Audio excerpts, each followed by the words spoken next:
En un nuevo seminario de la Universidad del SEMA, sobre todo el venir con frío. A los que están viendo por internet o por streaming este evento, están más calentitos en su casa. Y bueno, pero en ambos casos nos va a permitir participar en una discusión muy interesante. Mi nombre es Diana Mondino, soy directora de Relaciones Institucionales en el SEMA y en este caso, afortunadamente, tengo el placer de escuchar gente interesante sin tener que hacer nada. Carlos Starmans, profesor de la Casa de Teoría Política, va a ser quien modere un panel, o en realidad las exposiciones, de Pablo Ferrara y del doctor Woo-Kei Kung. Él leerá los currículums y habilitará la discusión entre ustedes. Como siempre, todos los seminarios del SEMA son abiertos al público. Esperamos la máxima participación de ustedes y, como siempre, veremos si podemos dar respuesta a todas las inquietudes que hay. Con esto los dejo y esperemos que entre todos disfrutamos y aprendemos, como siempre, aprendamos un poquito más. Muchas gracias. Carlos.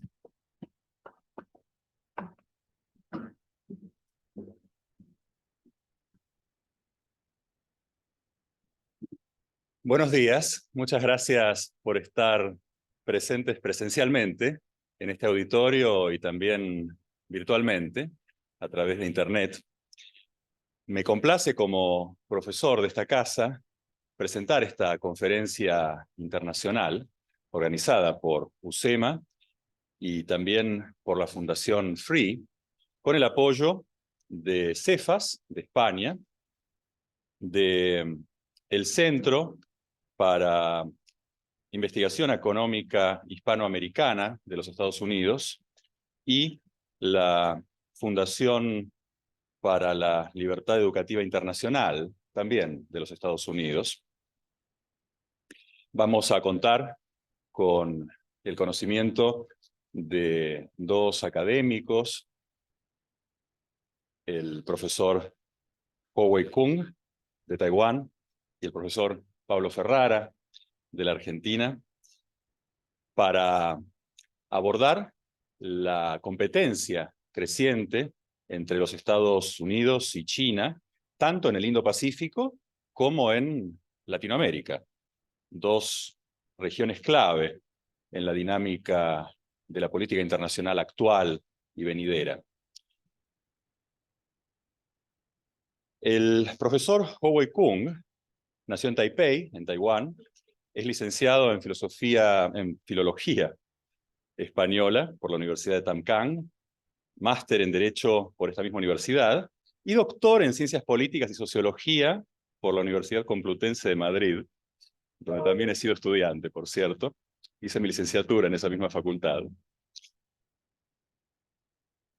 La experiencia profesional del doctor Woo-Kei Kung está muy ligada a su institución madre, a la Universidad de Tamkang, donde fue profesor asociado del Departamento de Política y Economía Global, director del Centro de Estudios de América Latina y el Caribe, director del Departamento de Español, del Instituto de Posgrado de Estudios Latinoamericanos y director del Programa de Maestría Ejecutiva de Estudios de Asia-Pacífico.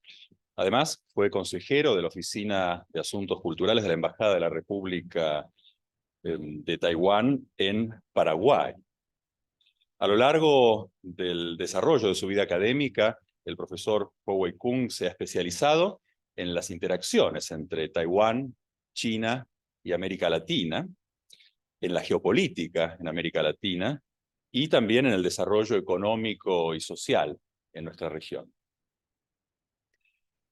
El profesor Pablo Ferrara es abogado por la Universidad de Buenos Aires, máster en Relaciones Internacionales por la Universidad Torcuato Di Tella, LLM en Derecho Público Internacional por la Universidad de Berkeley, en California, que es la competidora de la universidad en la que yo hice mi doctorado, no tengo tanto en común,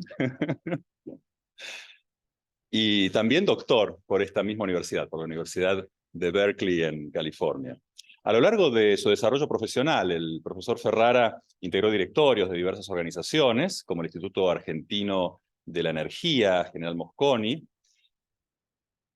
el Comité de Derecho Público IBA, la Iniciativa para el Gerenciamiento de Energía y Minerales en África, entre otros.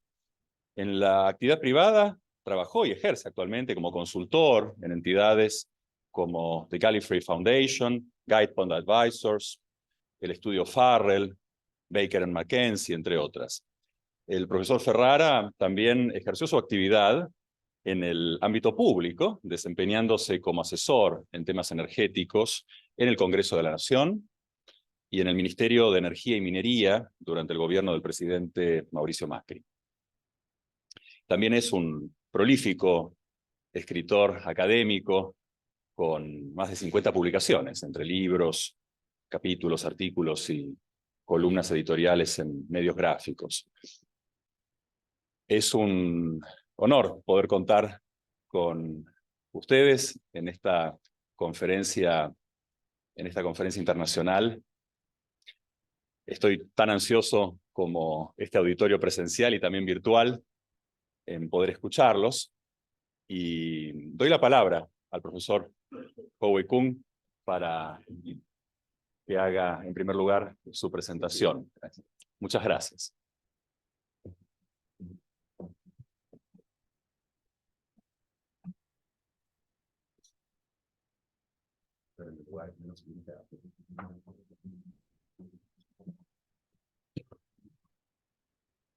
Muy bien, muy buenos días.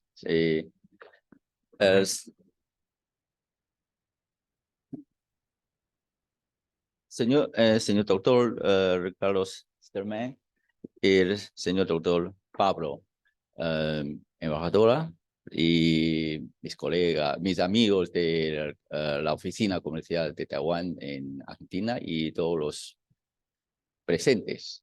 Muy buenos días. Gracias por su presencia. Para empezar, hoy discutimos sobre la confrontación entre Estados Unidos y China.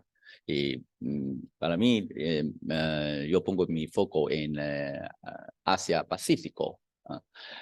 Existe, de hecho, 4 áreas muy calientes en esta región, pero no en todos los casos existe una confrontación directa entre Estados Unidos y China.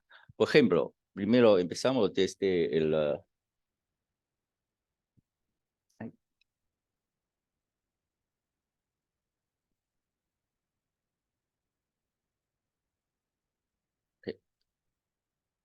Ok. Empezamos desde el noreste de Asia. Y el protagonista de este conflicto en la península coreana es Corea del Sur y Corea del Norte. ¿Sí? Pero como después de varios años de progreso en el programa de Pyongyang de su prueba nuclear y su programa misilístico, decimos cada vez llama más alerta a Estados Unidos, porque, por ejemplo, en el año pasado, ¿sí? Pyongyang probó su nuevo misil de Hwasong 17, ¿sí? Tiene capacidad de cargar o viajar nuclear y es un tipo de misil intercontinental, tiene un alcance de 15.000 kilómetros, o en teoría podría llegar a cualquier lugar de territorio de Estados Unidos. ¿Sí? Y también entre el año 2006 a 2017, Pyongyang probó 6 veces sus armas nucleares. Por eso, a medida que se sube la tensión en esta región y después de repetidos fracasos de diálogo bilateral o multilaterales, por falta de confianza o por diferentes cálculos de intereses estratégicos, esta región ha sido cada vez más peligroso. Claro, China tiene su papel en este conflicto coreano porque siempre es mayor apoyante para Pyongyang. ¿Sí? En esta región, en mes pasado abril, Seúl y Washington firmaron un tratado de cooperación militar y que permite que Estados Unidos despliega un submarino con arma nuclear en las aguas alrededor de la península. Es la primera vez después de este año 1980. Y otro, sí. Aquí podemos ver otro. Se sucedió en el año 2017 un crisis del sistema SAT, porque Estados Unidos desplegó desde aquel entonces un sistema de antimisiles. Tiene un alcance de detección hasta 4.000 kilómetros, o puede llegar a casi todos los lugares de China. Sí. Bien, el segundo es el estrecho de Taiwán. ¿Sí?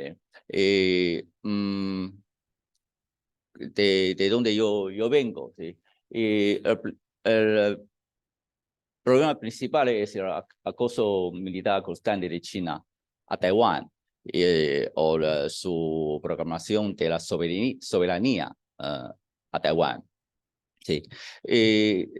Digo en francos, enfrente a una brecha muy grande de fuerza aérea. Sí. China dispone más de 2 millones de fuerza activa total. En Taiwán menos de 170.000, ¿sí? Una brecha bastante grande. Taiwán en realidad no tenemos fuerza suficiente para enfrentar a las amenazas militares de China con nosotros mismos. Por eso, también porque Taiwán está en el centro, perdón,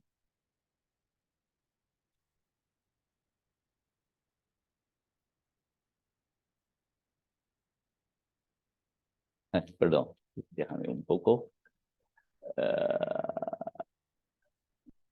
Ok, Taiwán estamos en el centro de la primera cadena de la isla, ¿sí? Una cadena que extiende desde Japón a la Okinawa, a Taiwán y hasta Filipinas. Por eso tenemos un punto estratégico bastante importante. Por eso Estados Unidos siempre presenta apoyo estratégico a Taiwán para enfrentar a las amenazas de China. El estrecho de Taiwán, lo que alberga Estados Unidos es la navegación, libertad de navegación. Las relaciones entre Taiwán y China se ha ido empeorando después del año 2016, después que el actual presidente presidenta Tsai Ing-wen tomara posesión. Sí. Porque China cree que la Alianza Verde, o decimos este partido progresista democrático, es un partido independentista. Sí, por eso cada vez más intensa las relaciones entre ambas partes. Y el conflicto más severo en los últimos años es después de, perdón,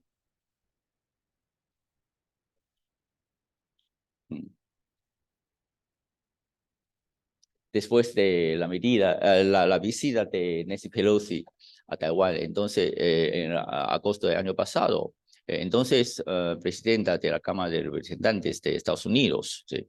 Esta visita enfadó mucho a China continental y anunció unas maniobras militares sin representantes y hace bloqueo aéreo y marítimo en 6 en 6 aéreas alrededor de Taiwán. Y es una maniobra de 3 días. Y lanzaron por lo menos 11 misiles balísticos y 4 de ellos sobrevolaron de la isla de Taiwán y otros 5 cayeron en la zona económica exclusiva de Japón. Pero Taiwán no estábamos enfrentando a la maniobra militar solo con esta, no solo, sino Estados Unidos envió un grupo de batalla de portaaviones en los alrededores de Taiwán para vigilar las actividades, decimos, bastante provocadoras en Taiwán. Y después de esta crisis de agosto pasado, en este año, en abril, casi después de las escalas de nuestra presidenta en su viaje a Guatemala y escala en Estados Unidos en su viaje a Guatemala y otro país de Guatemala y Belice, ¿sí? Y China realizó otro ejercicios militares, pero de menor escala, para probar su capacidad de bloqueo aéreo y marítimo de la isla. El último caso es el mes pasado, después también de las escalas en Estados Unidos de nuestra vicepresidente en su viaje a Paraguay. Pero en los últimos dos casos, siempre estaba un portaavión, un grupo un grupo de batalla de portaaviones vigilaron alrededor de Taiwán. Bien, el tercero es el más de China meridional, ¿sí? Lo que alberga China con su derecho histórico, más o menos 90% de las aguas de esta región. Tenemos, sí, con esta la línea de 9 puntos, ¿sí? Casi coincide casi la totalidad de este lugar. Más de China meridional se puede dividir geográficamente en 4 grupos de islas, pero la situación más intensa es en las islas de Spratly, del Mar del Sur. ¿Sí? Sí, existe confrontaciones militares entre, por ejemplo, entre Filipinas y China y Vietnam y China, pero es una región que por lo menos 6 países reclaman su soberanía por una parte o la totalidad de esta región. ¿Sí? También en este caso, Estados Unidos tampoco es protagonista en las confrontaciones, pero apoya mucho a los países alrededor de esta región para hacer frente a las presiones, crecientes presiones de China continental. Por ejemplo, hace meses, en febrero de este mismo año, Estados Unidos y Filipinas firmaron un pacto de cooperación militar y consigue 4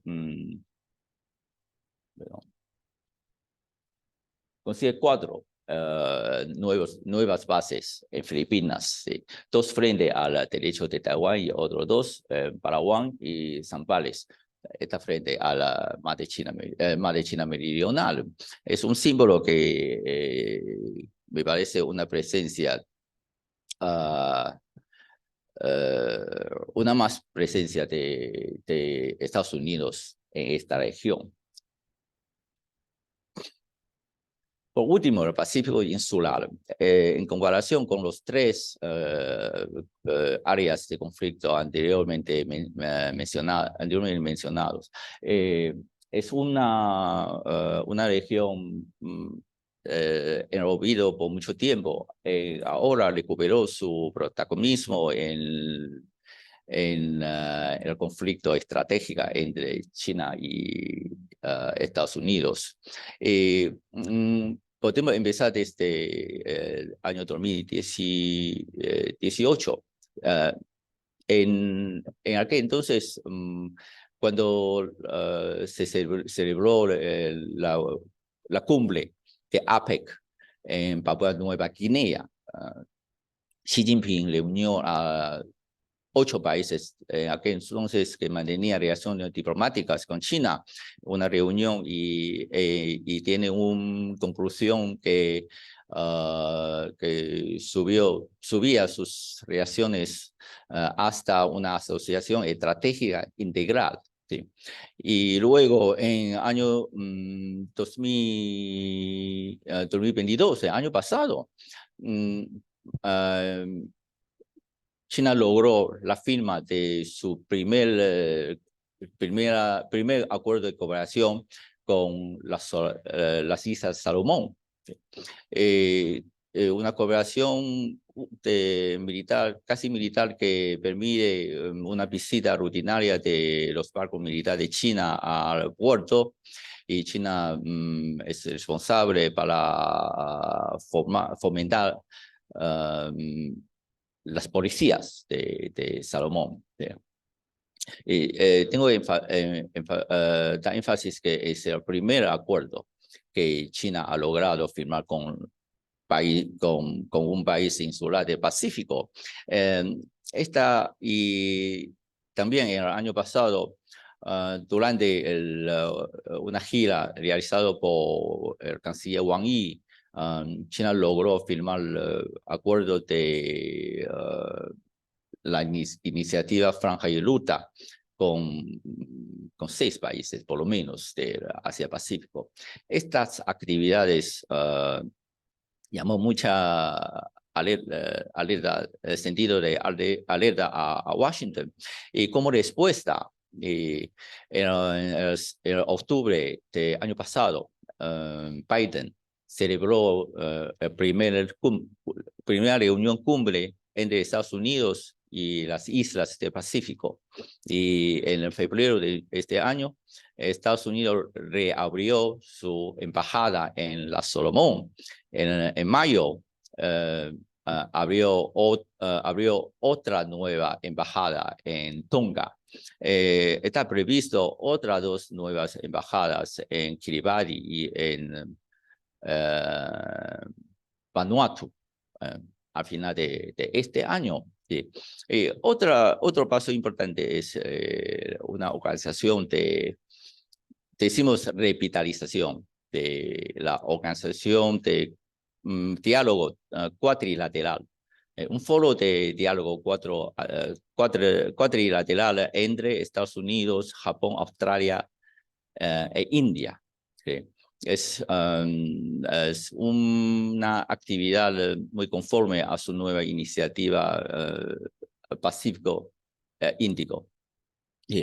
Y también existe otra operación militar entre Estados Unidos, Inglaterra y Australia, se llama AUKUS. Y también es muy importante. Las 2 organizaciones o alianzas militares realizan cada año maniobras militares de gran escala. Es una advertencia, una respuesta a la expansión de China continental, también es una advertencia, sí, para disuadir las actividades aventureras de China continental. Bien, por último, unos minutos para hablar algo sobre Perdón. Sí. Sí. So, perdón. ¿Dónde está? Empieza. Ah, bien. Se fue. Bien. Perdón, déjame un poco.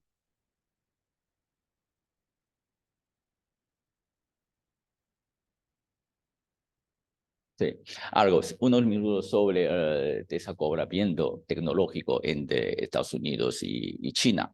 Se discute recientemente en cuanto a un desacoplamiento total o una reducción de riesgo en las relaciones económicas entre Estados Unidos y China o entre Europa y China. A mi parecer es imposible un desacoplamiento total entre Estados Unidos y China porque, por ejemplo, después de 4 años del avance en la guerra comercial entre entre Estados Unidos y China. Y en el año 2020, el año pasado, la cantidad de comercio entre los dos países siguió aumentando hasta casi 700 millones de dólares. Y también, al mismo tiempo, aumentó el déficit de Estados Unidos frente a China. Por eso, lo que está haciendo ahora Estados Unidos en cuanto a su relación comercial con China es una reducción de riesgos.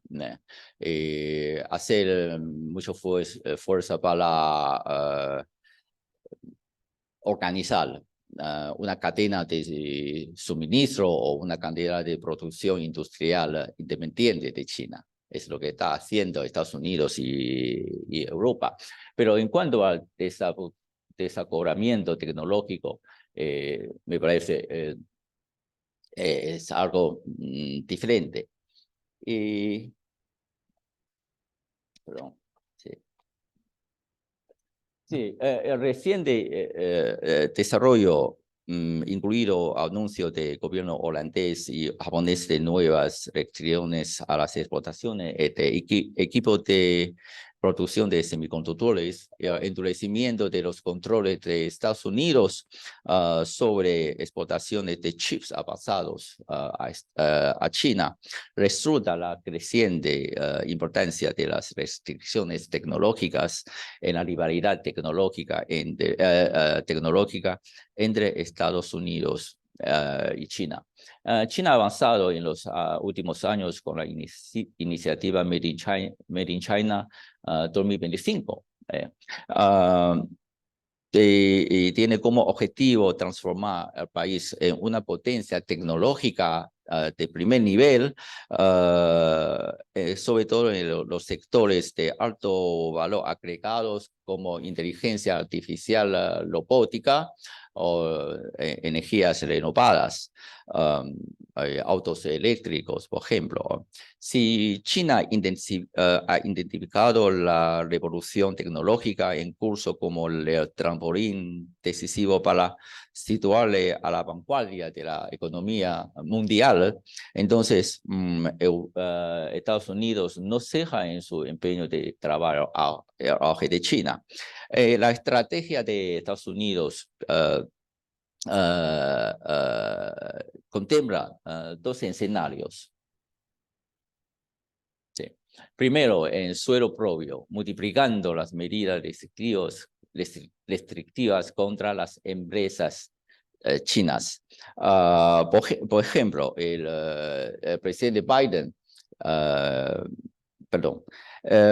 presidente Biden ha dejado aprobar licencias para que los proveedores de Estados Unidos exportan artículos tecnológicos a Huawei. Y desde mayo de 2019, Washington ha lanzado una guerra tecnológica abierta contra China. Más de 100 importantes firmas chinas y nuevas compañías se han convertido en blanco de bloqueo. Sí. por ejemplo, TikTok, CTE, decimos Zhongxin Telecommunication Equipment Corporation y muchos otros, con el argumento principal de que ponen en peligro de la seguridad nacional. En realidad, de lo que se trataría es de asegurar a toda costa la postura privilegiada de Estados Unidos en la cadena industrial tecnológica, sobre todo en las áreas relevantes como semiconductores. El segundo, en la realización con tercero, por vías varias, desde la incentivación de la destaiwanización de la industria de semiconductores, alentando las inversiones en suelo propio a las presiones a sus socios que apliquen restricciones radicales hacia China continental. En este sentido, la Casa Blanca, además de suscribir una normativa, es el TSMC, es una compañía muy importante de fábrica de semiconductor. Ahora ya tiene en obra su nueva factoría en Arizona. En Washington, además de suscribir una normativa específica, la ley de chips, propia a nivel internacional, ha promovido la creación de una coalición de semiconductores y una alianza intersectores de empresas que los fabrican y usan. En octubre de 22, el año pasado, el presidente Biden emitió una orden que impone controles a las exportaciones de microchips o materiales de semiconductores avanzados fabricados en tecnología estadounidense hacia China.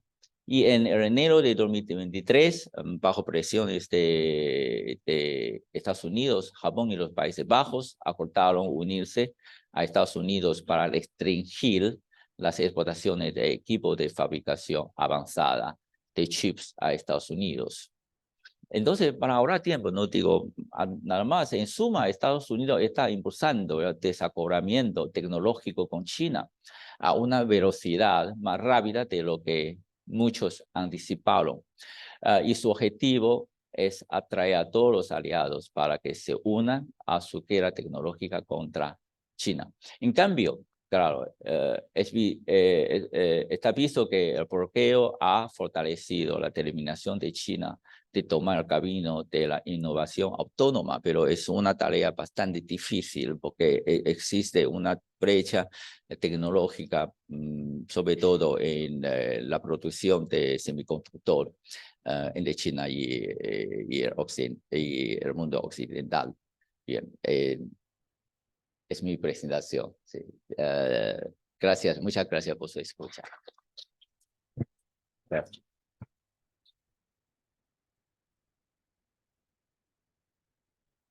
Muchas gracias, profesor Kuhn. Tiene la palabra el profesor Ferrara.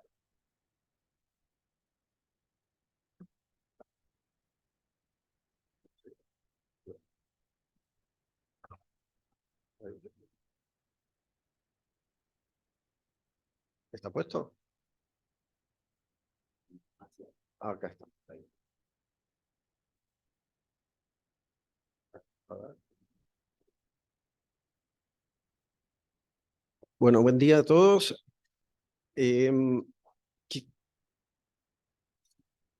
Cuando la profesora Mondino me convocó para dar esta conversación y plantear el debate entre la injerencia de China y Estados Unidos en América, lo primero que hice es relevar un poquito la bibliografía de los últimos 5 años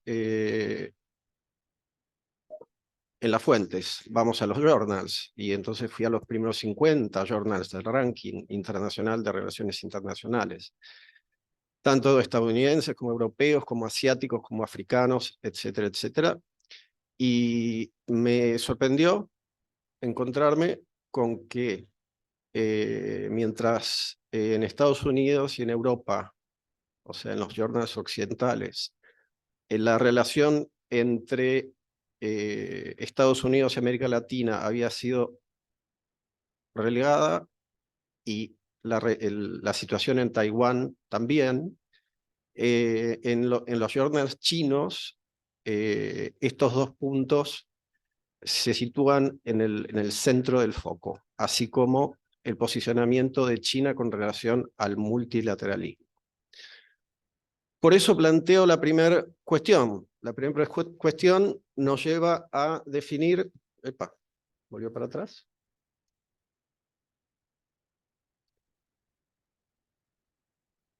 ¿Qué somos y para quiénes somos? Esas son las dos primeras preguntas que se tuvieron que haber hecho el Imperio Chino y los Estados Unidos de América. ¿Qué somos? China es el Estado del centro. Si ustedes van a la República Popular China y ven un mapa oficial, van a ver que está China en el centro y, digamos, el mapamundi no es como nosotros tenemos el sistema Mercator. Ellos están en el centro y el resto del planeta está a la izquierda y a la derecha. Bueno, primer punto. Ha sido con anterioridad a 1923 y a 1949, que son dos hitos, un imperio recesivo y no expansionista. ¿Qué quiere decir eso? Que es un imperio que recibía tributos de los territorios periféricos, a diferencia de los imperios tradicionales europeos, que eran imperios expansivos, mediante distintas modalidades como la ocupación hispano-portuguesa en América Latina, o el sistema de factorías y de extraterritorialidades en África y Asia de los Países Bajos y el Reino Unido, Portugal y Alemania. Primera gran diferencia. ¿Y esto por qué lo marco? Porque este elemento está íntimamente grabado a fuego, diría yo, en la herencia cultural china. Los chinos nunca van a olvidar, considero yo, los residuos de la guerra del opio y lo que conllevó para su pueblo la presencia durante más de un siglo y medio de las potencias europeas en territorio chino. Punto uno. ¿Cómo somos imperio? ¿Qué somos? Somos un imperio, en primer lugar, una república democrática en el caso de los Estados Unidos. ¿Para quién somos? Somos primero para los pobladores de nuestro territorio. ¿Y qué somos para los pobladores del resto del planeta? Esa es la otra pregunta que nos tenemos que hacer. Hasta los últimos 20 años, los chinos no estaban embarcados ni en un multilateralismo, ni en una intención expansionista concreta. Mientras que los Estados Unidos se han manejado desde la doctrina Monroe hasta nuestros días con un sistema de realismo defensivo, realismo ofensivo, constructivismo, en fin, todas las cuestiones que manejan las teorías habituales de las relaciones internacionales en Estados Unidos, que aún hoy en día, si ustedes leen los journals, son las que pregonan los principales teóricos. No estoy diciendo nada nuevo. En lo personal, yo soy más pragmático. Hay una teoría que es el pragmatismo estadounidense. Creo que las cuestiones tienden más a la realpolitik, que es un poco la conducta que ha tenido el presidente Trump, que vamos a comentar al final de mi presentación.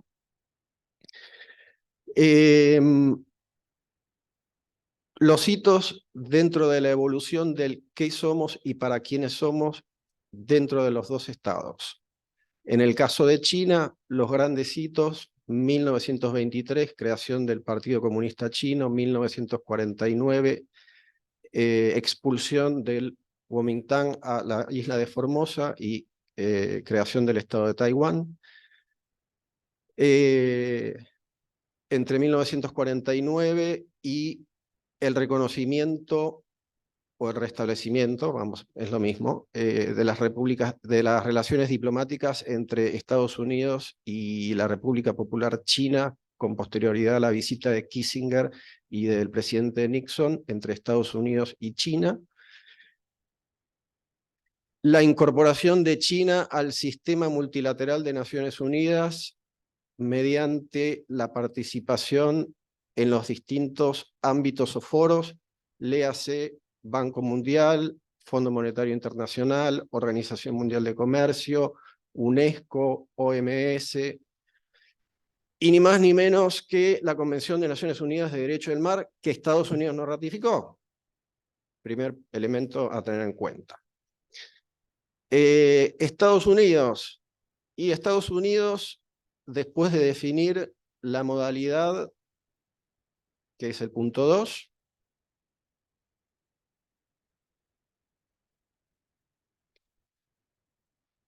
de sus medios de producción, después de la Guerra de Secesión, cuando decidió dejar de ser en el norte un estado industrial y en el sur un estado con agrario, con modo de producción extensiva y de recolección.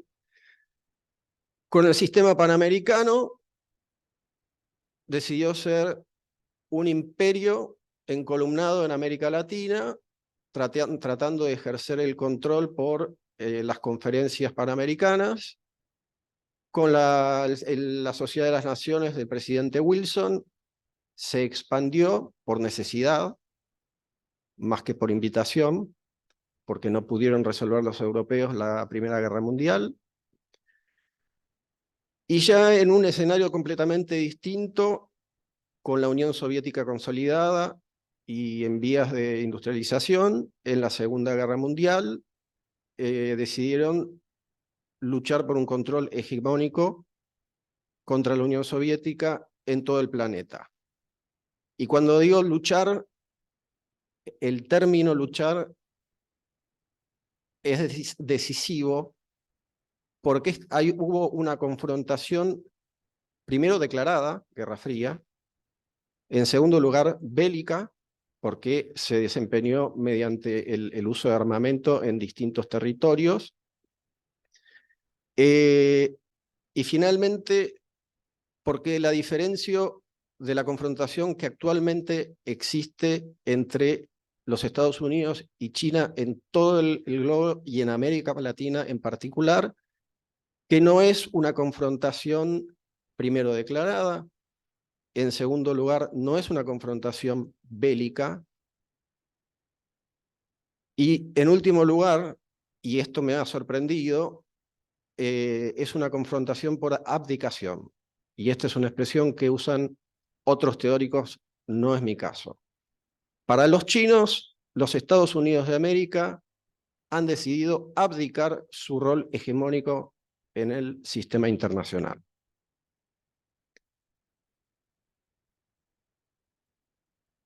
A ver, no, voy para atrás. No, no. ¿Cómo voy para atrás? Es la pregunta. ¿El PowerPoint? No. No. Esto, espera. No.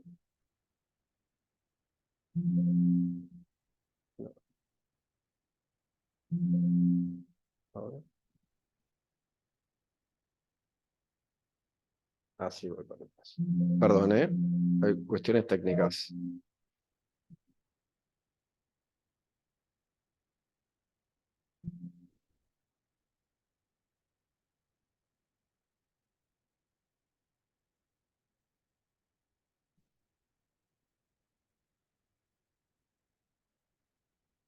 Es-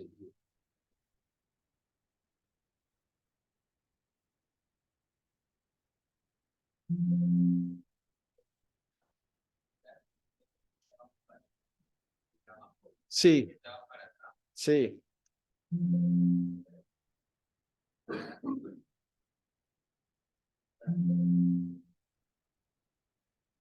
Vamos al principio. Sí.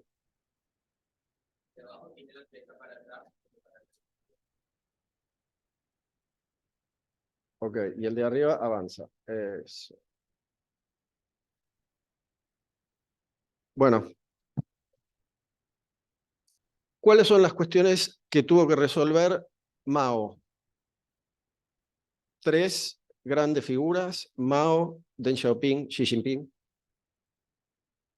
Los cuatro pilares básicos para construir el nuevo Estado: seguridad, alimentación, salud, educación. Sin esos cuatro pilares básicos era imposible la persistencia, subsistencia, seguridad del Estado, como dicen los estadounidenses, que es la seguridad nacional, es un concepto primario o el pilar central.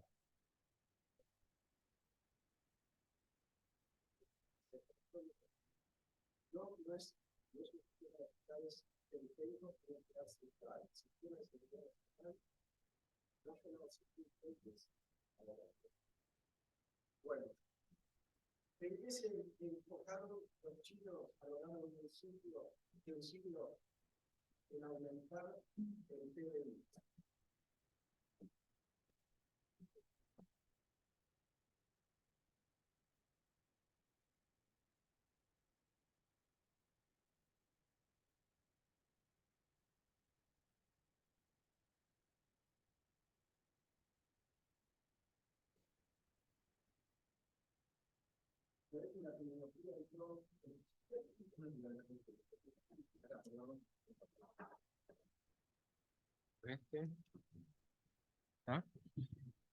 Si querés. Me parece que los chinos me están boicoteando. Si quieres lo puedes apoyar. Vale. Más que nada para la gente de Zoom. Bueno, les decía que se enfocaron en consolidar un PBI o aumentar el bienestar general, si ustedes quieren. Lo primero que tuvieron que hacer es pasar del modelo agrario al modelo industrial, para lo cual tuvieron que dejar de lado una mentalidad agraria arraigada en un 80% de 400 millones de habitantes del territorio en 1923, que es cuando Mao funda el Partido Comunista. Ese es el porcentaje, 5% de indigentes había en ese momento.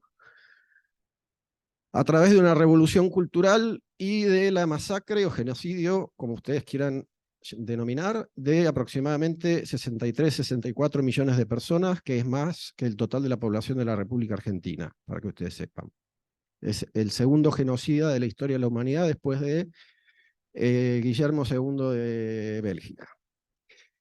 Y con posterioridad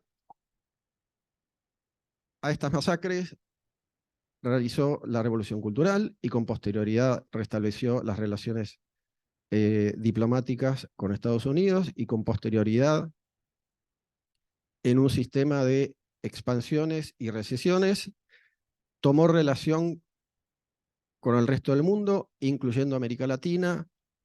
¿De qué manera?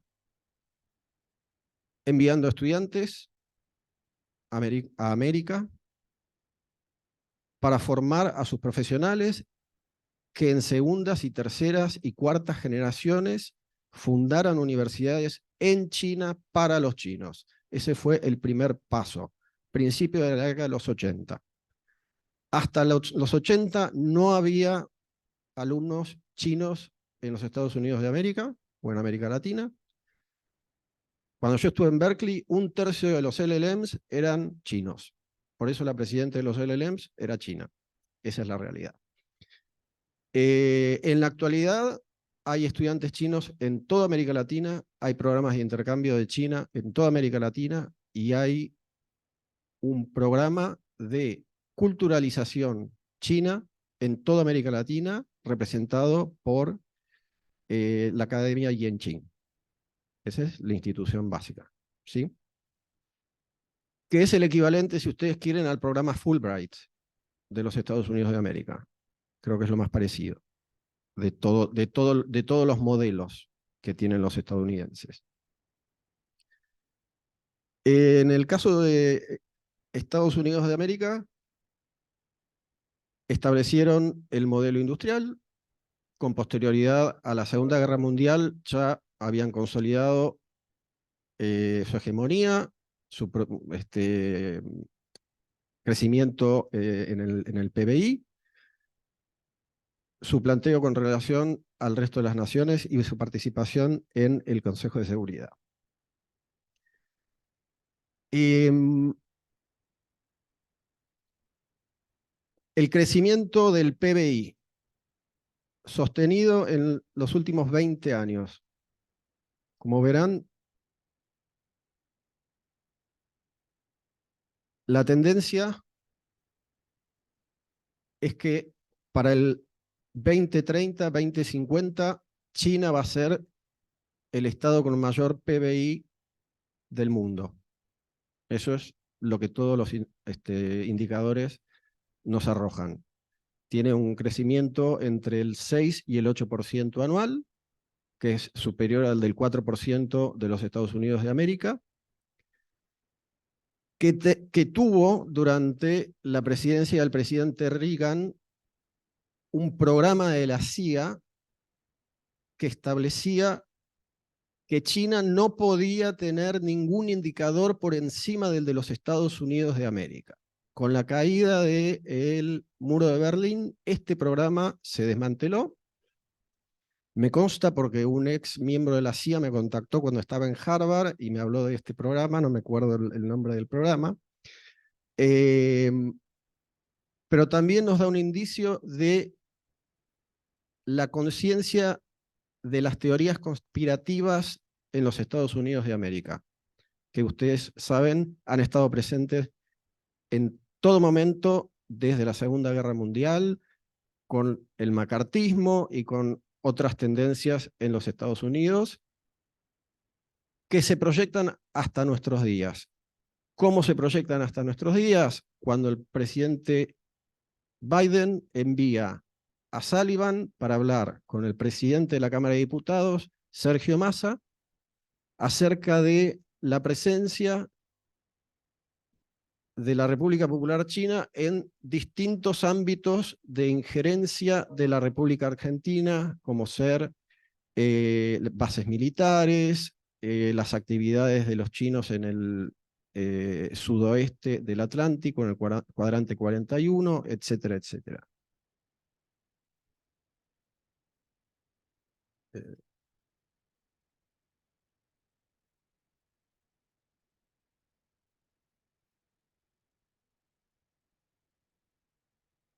Ahora bien, como les había mencionado, el modelo estadounidense ha sido principalmente expansionista. Las empresas estadounidenses han tendido a establecerse, desarrollar los recursos naturales primarios y procesarlos y comercializarlos en América Latina, mientras que el modelo chino es distinto. Hasta ahora ha sido distinto. Tuvieron una primera etapa en la cual firmaban, ellos tienen, bueno, esta charla también la dimos en la Cámara de Comercio Argentino-China, tienen un sistema de acuerdos progresivos. Primero firman un MOU general de entendimiento, con posterioridad firman acuerdos de cooperación, después firman acuerdos de libre comercio, después firman acuerdos puntuales en áreas específicas como ser pesquerías, educación, investigación, desarrollo agrícola, patentes, etcétera, etcétera, etcétera. Y desde el punto de vista de las inversiones directas, no tienen problema en firmar tratados bilaterales de inversión, como Estados Unidos de América, realizan inversiones, pero no son litigiosos. ¿Qué quiere decir esto? Primero, no demandan, y en segundo caso, si son demandados, acuerdan. Tuvieron 3 demandas hasta donde yo tengo presente en el CIADI, y las 3 demandas que tuvieron, las 3 las arreglaron con las empresas inversoras en la República Popular China. Y en los estados de América Latina, las inversiones fueron siempre minoritarias, no mayoritarias. Hasta la fecha, en la República Argentina y en otros países de América Latina, a los chinos no les interesaba tomar control absoluto de las empresas dentro de los estados en los cuales invertían, salvo algunas excepciones. ¿Cuáles son las excepciones? Los recursos estratégicos. ¿Qué son los recursos estratégicos? Son aquellos que la República Popular China, cuando se incorporó a la Organización Mundial de Comercio, se reservó para el monopolio del gobierno central o el Partido Comunista. El ejemplo arquetípico es la energía. Hay 2 empresas en China que monopolizan la energía: Sinopec y Sinopec. Dentro de eso hay otras áreas que aplican, pero la energía es la básica. ¿Cuál fue uno de los primeros y principales amigos de China en América Latina? La Venezuela de Hugo Chávez. En el año 2006, Chávez exportaba aproximadamente el 51% de su petróleo a los Estados Unidos de América, que le representaba el 21% de la importación de crudo, pesado, muy complicado de refinar, pero bueno, es otra cuestión. ¿Qué hizo los Estados Unidos? Mandó a la 6ª flota del Caribe a las costas del estado de Venezuela a hacer actividades. ¿Qué representa esto? Representa un llamado de atención. Esas conductas, hasta el momento, China no las ha tenido en América Latina. ¿Sí? En segundo lugar, el proceso de inserción de los controles de China en América Latina fue muchísimo más acelerado que el de los Estados Unidos. En 15 años, 10 años, tomaron control en Venezuela, tomaron control del 80% en Ecuador, tomaron control de ciertos activos en Bolivia, quieren tomar control del litio, han tomado control de ciertos activos en Perú, y la triste noticia es que nos están dejando sin peces. En el Asia Pacífico y en el Atlántico, los barcos pesqueros chinos están, como mencionaron el Washington Post y el New York Times, están depredando nuestros océanos. Y cuando digo depredando, estoy hablando de barcos factoría de más de 300 toneladas de productividad a los 365 días del año, que representan solo para la Argentina una depredación de 250.000 toneladas de calamar por año, 1.000 millones de dólares de rabas, para que ustedes tengan una idea. Nada más que de calamar. Y esta es una actividad que va desde el norte del Asia Pacífico, del Océano Pacífico, en las costas de California, hacia el sur y hasta nuestras costas, recalando en el puerto de Montevideo. Eso es un punto a tener en cuenta.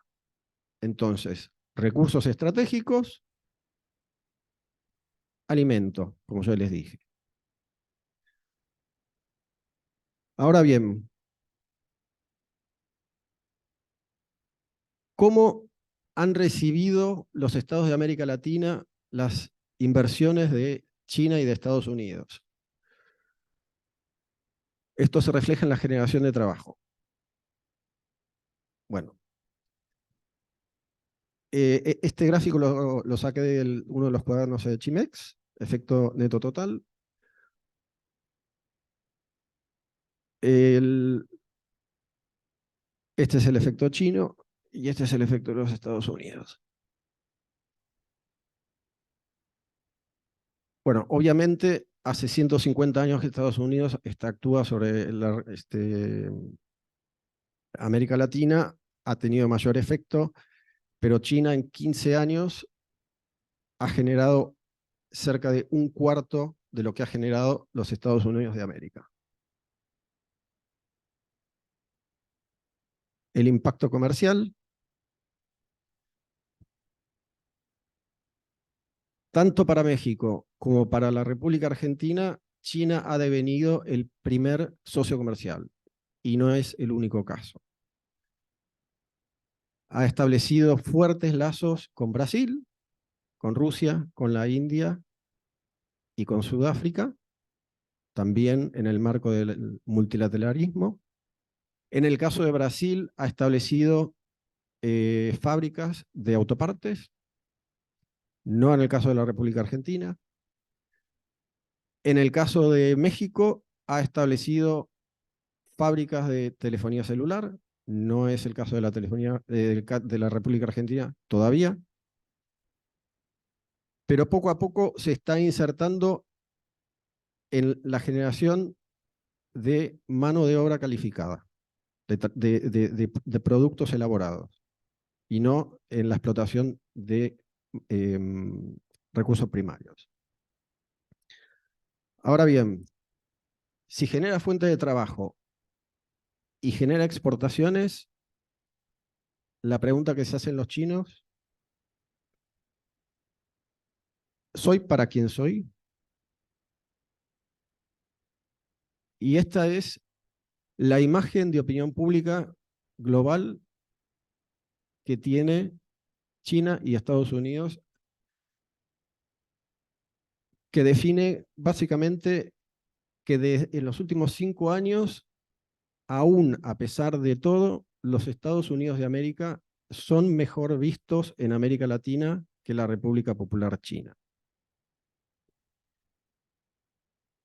¿Hay una cuestión cultural? Sí. ¿Hay un resquemor? Sí. ¿Está fundado? Y ahí es cuando las teorías disienten. En lo personal, hay una de las teorías que dice que el líder hegemónico tiene que ser tan liberal como los liberales. Y hay otra teoría que es la pragmática, que es la que pregono yo, que es que el líder hegemónico tiene que promover el bienestar general y la supervivencia de la comunidad internacional, sin importar cuál sea su ideología o tratamiento dentro de su Estado. Es una cuestión de hechos y no de principios. Esta es la realidad mental dentro del planeta y de América Latina, no necesariamente la realidad fáctica. En el caso de Estados Unidos y China, los chinos dicen que afortunadamente el presidente Trump ha decidido dar un paso al costado, lo cual se representa en el déficit de la balanza comercial que tiene Estados Unidos con China, básicamente. En los últimos 5 años ha sido imposible remontar el déficit en la balanza comercial que sostenían los los estadounidenses con relación a China, y las perspectivas para los chinos, no para los estadounidenses, es que esto se va a profundizar y no a volver a el status quo anterior. Que para el año 2030 el estado hegemónico va a ser China por necesidad y no por voluntad. Que la hegemonía va a ser comercial y no militar. Que la militarización o la seguridad internacional va a ser multipolar, no bilateral ni unipolar. Y que la conducta de los Estados Unidos en los próximos 4 años va a ser la misma que en los últimos 8, porque va a ganar el presidente Trump nuevamente. Habiendo dicho esto, quisiera concluir.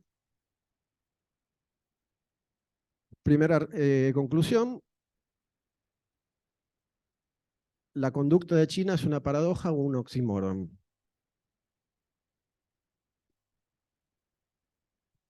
La actualidad y las perspectivas ya las realicé. Preguntas. Muchas gracias.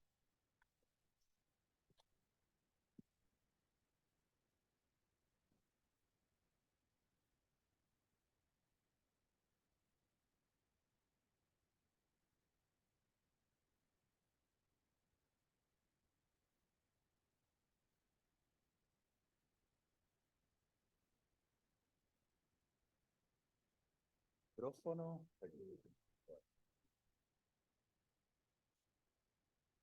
Profesor Kung, profesor Ferrara, en nombre de la Universidad del SEMA y de las demás entidades organizadoras de esta conferencia, agradezco sus presentaciones. Queriendo dar paso a las preguntas que pueda tener nuestro auditorio, los participantes en relación con ellas. Quedo entonces pendiente a las manos levantadas. Encuentro una. Me acerco para darte el micrófono. Permiso. No, por favor. Hola, buenas tardes. Les tengo una pregunta. El año que viene, la Argentina supuestamente ingresó a los BRICS. Lo que pasó es que tenemos el permiso para poder ingresar, pero tiene que ser firmado por un decreto el 1 de enero del año siguiente. Hace poquito, en la cumbre de la CELAC, Latinoamérica habló con la Unión Europea sobre una posible última instancia del acuerdo entre el Mercosur y la Unión Europea. ¿Cómo ven ustedes la posibilidad de Argentina en particular de usar esta opción entre plantearle, si no me gusta el acuerdo del Mercosur que me ofreces, me voy con China y los BRICS, o viceversa, si no me gusta el acuerdo de los BRICS, si no me parece completo, si no me parece lógico lo que se entrega, puedo intentar reforzar la alianza entre Latinoamérica, el Mercosur en particular, con la Unión Europea? Me gustaría ver la opinión profesional de ustedes. Gracias.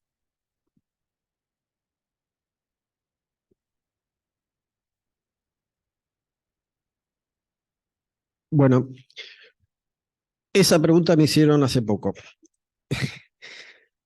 Yo creo que pienso que el Mercosur para la República Argentina en su momento fue tomar un cóctel de narcóticos y ver qué efecto tenía, básicamente. Significó el desmantelamiento de muchísimos puestos de trabajo, la desaparición de muchísimas pymes, el desbalance de la balanza de comercio en muchísimos sectores, etcétera, etcétera, etcétera. Los efectos ya están consolidados. Entrar en los BRICS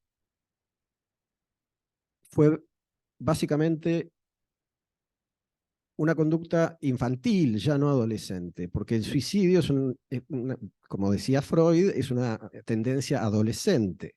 gobierno adolescente solamente puede tomar medidas suicidas. Infantil, porque como no me hizo efecto definitivo el cóctel de narcóticos que tomé con el Mercosur, me voy a tomar todas las cajas enteras que tengo y voy a ir a Pharmacity y voy a comprar todo lo que tengan para terminar de rematarme. El ingreso a los BRICS para la República Argentina puede terminar de socavar con muchísimos sectores sin mencionar las cuestiones de corrupción e ilegalidades implícitas que en determinados ámbitos son habituales. A saber, vamos a decir que Rusia no tiene las mismas conductas internas dentro de su comercio y desarrollo comercial que la transparencia que se pregona en la Unión Europea, por decir de algún modo. Corrupción hay en todos lados. La pregunta es, ¿cómo se administra la corrupción y cómo se administran las consecuencias? Entonces, la respuesta es, empeoraría y la conveniencia es mantener el status quo o tomar un nuevo camino.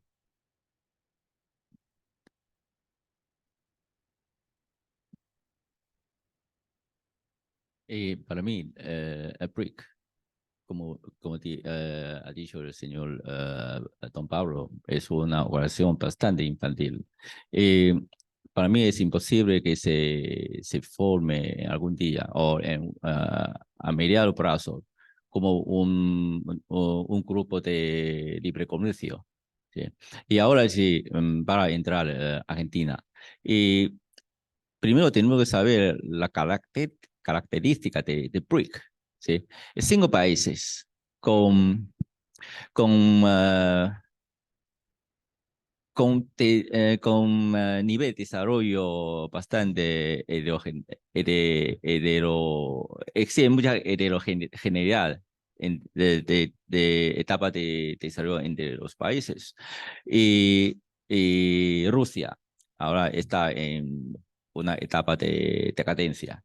Y Sudáfrica no tiene mucha potencia política, económica. Y India sí, una potencia en ascenso, pero existen muchas pugnas estratégicas entre India y China continental. Y China ahora es el centro de BRIC y dispone de un nuevo banco de desarrollo. ¿Sí? China es lo que paga, lo que propone apoyos financieros a todos los países. Una parte de su estrategia de expandir su influencia económica. Sí, claro, realmente sus influencias políticas. Pero quizás con el ingreso de Argentina en BRIC, pues puede conseguir más apoyo financiero por medio de New Development Bank para su desarrollo infraestructura. ¿Sí? Es lo que más promueve China durante las últimas 2 décadas. ¿Sí? Pero Mercosur es el centro a mi parecer, ¿sí? Es el centro, la fuerza más importante para el desarrollo de Argentina. Y ahora sí, hay muchos escollos entre la aprobación del Tratado de Libre Comercio entre Mercosur y la Unión Europea por la intransigencia europea sobre la protección del medio ambiental. Sí. Pero sí, a mi parecer, sí, después de algunas rondas de diálogo, porque es un acuerdo que más conforme que un acuerdo de libre comercio de Mercosur con China continental al intereses mutuos. Otra cosa, no estoy muy seguro que Argentina en verdad le interese a firmar acuerdos de libre comercio con otros países. Por ejemplo, Argentina se opone mucho a la actividad unilateral de Uruguay para hacer un acuerdo de libre comercio con China continental. Entonces, para el primer paso, asegurar la aprobación tratado de libre comercio con Europa me parece más importante. Entonces, y luego piensa más para considerar más y calcula más para un acuerdo de libre comercio con China continental. ¿Sí? Me parece una vez, porque Uruguay no tiene nada que perder.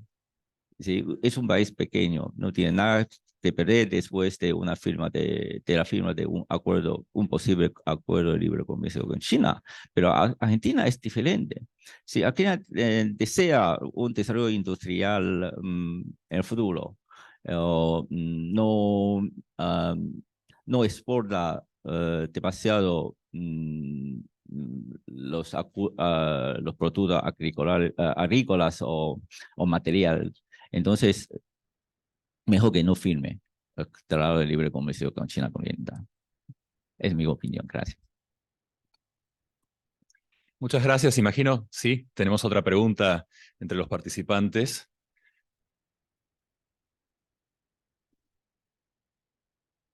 Me acerco para darle el micrófono a uno de ellos. Gracias. Sí, buenos días. Una consulta. Quería preguntarle sobre todo por la disputa tecnológica del 5G. ¿Cuál es la visión de ustedes entre esta disputa entre Estados Unidos y China? Y cómo ven cómo se va a ir desarrollando, que es el tema tecnológico.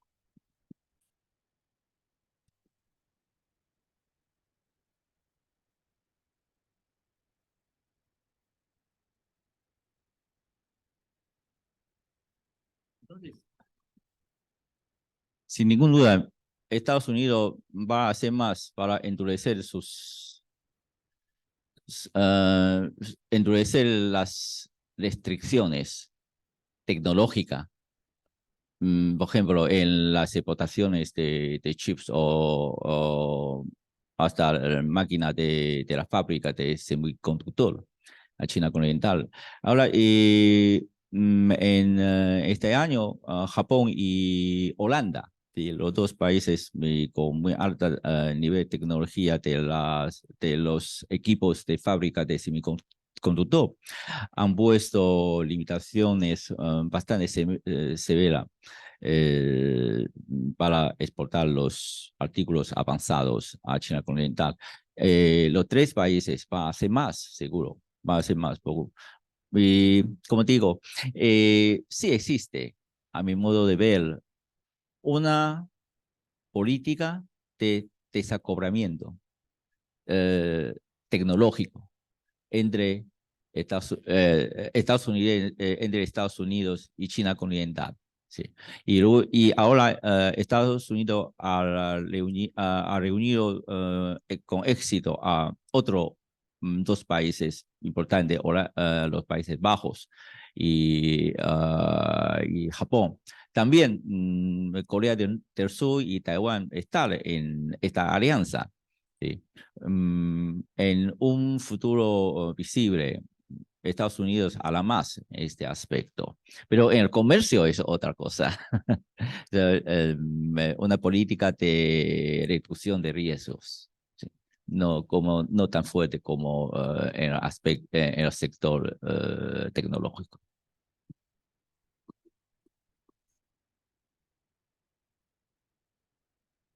En mi opinión, la República Popular China va a incorporarlo en un cofre y en ese cofre va a haber beneficios y perjuicios. En el caso de América Latina, ¿cuáles son los beneficios? Hay mucho swap financiero, hay mucho desarrollo en infraestructura Hay mucha oferta de préstamos, hay mucha oferta de toma de deuda con pagos a futuros inciertos, y va a ser un toma y daca en el cual van a ofrecer mucho con ciertas condiciones. Entre esas condiciones va a estar el 5G, básicamente. Me parece que en un sentido de negociación diplomática es lo que van a hacer, porque es lo que históricamente han hecho. Unas palabras más. Al inicio de la presentación del don Pablo, ha explicado muy bien la mentalidad de China del centro del mundo, sí, del país centro. Ahora, después de la guerra de opio, 150 años de humillación, entonces ahora Xi Jinping piensa que ya China ya tiene bastante capacidad para volver al centro del mundo. Y por eso tiene una política de rejuvenecimiento de China. Entonces, cuando más presiones haga Estados Unidos en China continental, entonces, claro, más fuerzas por parte de China para romper el ciclo de los países occidentales. Por eso podemos ver la política diplomática de China va cada vez más de, decimos, lobo guerrero, cada vez más fuerte. Y el conflicto, aunque es el conflicto tecnológico entre China continental y Estados Unidos, es una guerra, sí, sin alma, pero quizás tiene un efecto conflictivo más que una confrontación beligerante. Es mi opinión. Gracias. Y para rematar la reflexión del profesor, lo que van a preguntar los latinoamericanos es, bueno, Estados Unidos, venís a cuestionar el 5G, ¿qué tenés para ofrecer? Cordero atado. Lobo suelto, cordero atado. Esa es la dicotomía.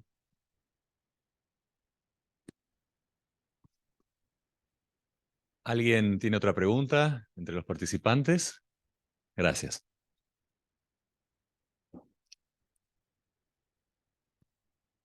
Gracias. ¿Qué perspectivas tienen para el próximo viaje del presidente Fernández a China, que se podría concluir allá? Y también cómo ven el cambio de la posición de Argentina después de las elecciones con las diferentes trayectorias de cada candidato. Gracias. Gracias.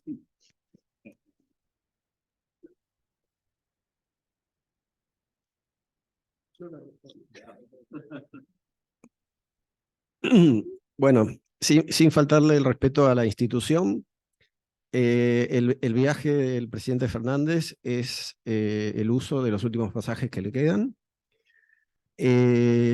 No tiene absolutamente ningún poder político, no tiene ningún poder de negociación, no tiene ningún congreso que le ratifique absolutamente ningún acuerdo. Es un ejecutivo implosionado, es un poder nacional implosionado, y es un partido que sabe que el próximo gobierno no va a ser el de él.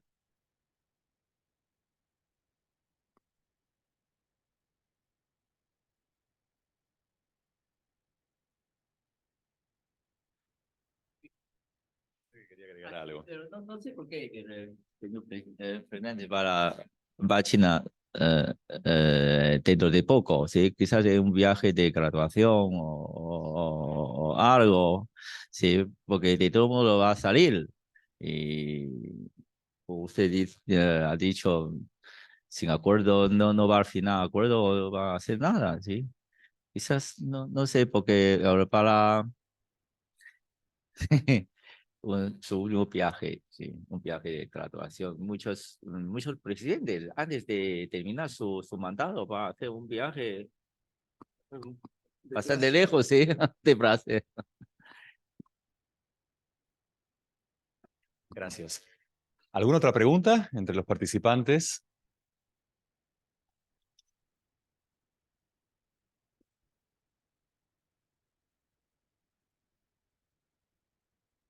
Por favor. Sí, una pregunta para el profesor Q. Hablaba antes de la alianza esta sobre semiconductores entre Taiwán, Corea del Sur, Japón y Estados Unidos y algún otro socio más. Se habla mucho de la dependencia de Samsung, de la compañía surcoreana, del mercado chino. Si es realmente posible esta alianza, digamos, entre, bueno, TSMC, entre China, perdón, Taiwán, Corea del Sur, para hacer frente sobre todo a Japón, ¿no? a las industrias semiconductores, como China está tratando de desarrollarse. Si es posible esta alianza, teniendo en cuenta que se habla mucho de la dependencia de Samsung, la empresa surcoreana, del mercado chino. Si hay posibilidades de crear esta alianza para frenar el avance tecnológico de China.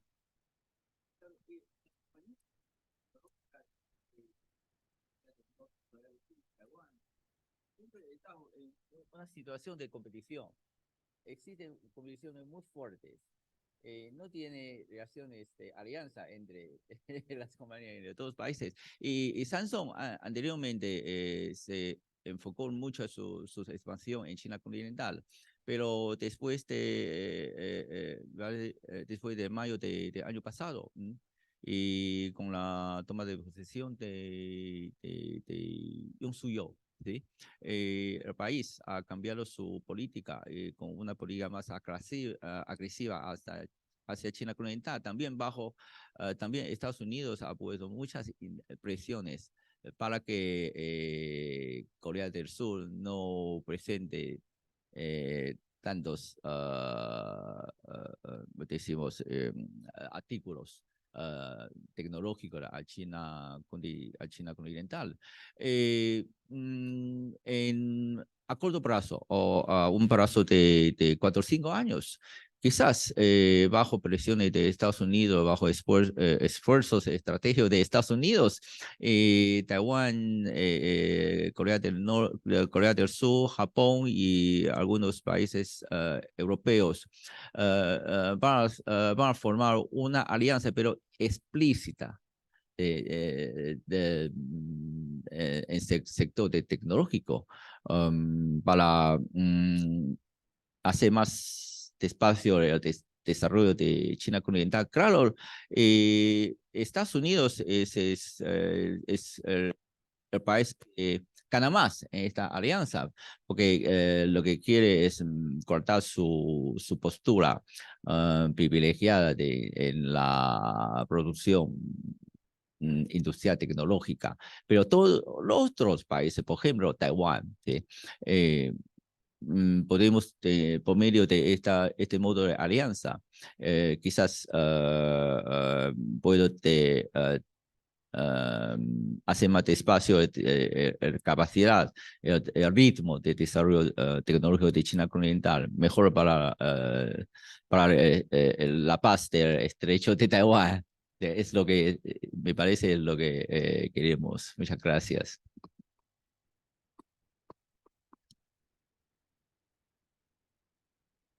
Tendríamos tiempo para una última pregunta. Si alguien quiere hacerla, sería una repregunta en tu caso, pero es permisible.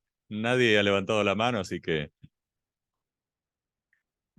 Gracias y perdón por molestar de nuevo. En el caso hipotético, sé que es un tema largo, si podría ser posible o no, pero dejándolo eso de lado. En el caso de una invasión en Taiwán, ¿cómo ven la posibilidad de o sea, cómo sería la respuesta del mundo, del resto de países, ante la utilización de parte de la República Popular China de una bomba nuclear en el Pacífico como forma de amenazar la invasión sin destruir nada de la infraestructura clave de China, de Taiwán, perdón, como por ejemplo o afectar directamente a la población?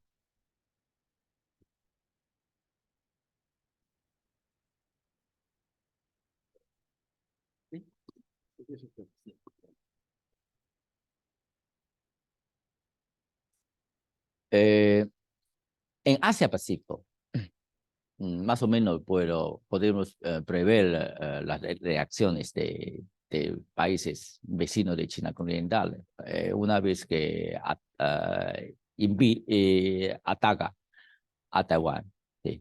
Pero para otro lugar del mundo, por ejemplo, para los países de la América Latina, con una estancia geopolítica tan lejos y con unas relaciones diplomáticas tan estrechas, políticas tan estrechas, para mí es muy difícil para prever la reacción de los países de aquí. Pero en retrospectiva vamos a ver echamos una mirada al masacre de Tiananmen del año 1989, ¿sí? Muchos países tenían una acción muy fuerte, ¿sí? Pero de todos modos, 10 años después, China logró su ingreso en la Organización Mundial de Comercio, ¿sí? En 2001, 11 menos después. Y por eso, para mí, ¿sí? Si China tiene capacidad de invadir a Taiwán, va a hacer inmediatamente. Todavía no ha hecho, porque todavía no sabe, no tiene capacidad para hacerlo. ¿Sí? Aunque dispone miles de misiles balísticos, ¿sí? Pero de todo modo tiene que hacer una guerra anfibia. Esta es la etapa más difícil para ellos. Y también me parece que China ha aprendido algo desde los errores de Rusia en su guerra contra Ucrania. ¿Sí? Entonces, ahora China se guarda más cauto, una actitud más cautelosa en plantearse una invasión a Taiwán. Por último, para nosotros taiwaneses, si queremos la paz en el estrecho, tenemos que seguir amándonos, ¿sí? No para preparar una guerra contra China, con China continental, sino fomentar una capacidad de disuasión a China continental. Si ataca a Taiwán, tiene que pagar mucho. Quizás pierde su control de China continental. Y es lo que estamos haciendo. Y claro, los países vecinos de Asia-Pacífico tendrán sus acciones muy fuertes, ¿sí? Pero decimos una cosa, Estados Unidos está incentivando a los países alrededor de China continental, sobre todo con los países con la capacidad de fábrica de semiconductor, a trasladar una parte de sus producción a Estados Unidos, ¿sí? Porque teme mucho que una vez que estalle la guerra, está en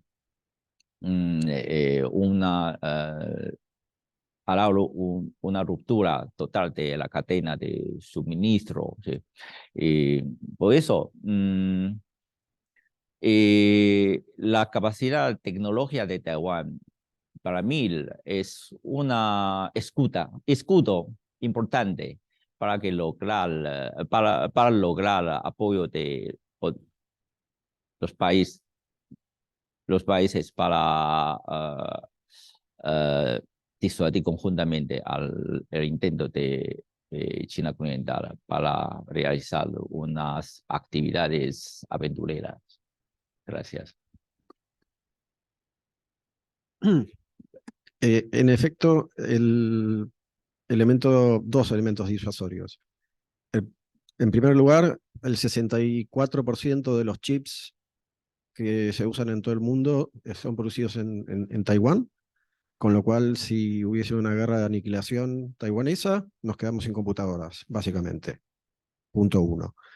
Punto dos, una vez más, la ideología o mentalidad de China. Hay una China. ¿Por qué voy a destruir mi propio territorio a mis propios pobladores?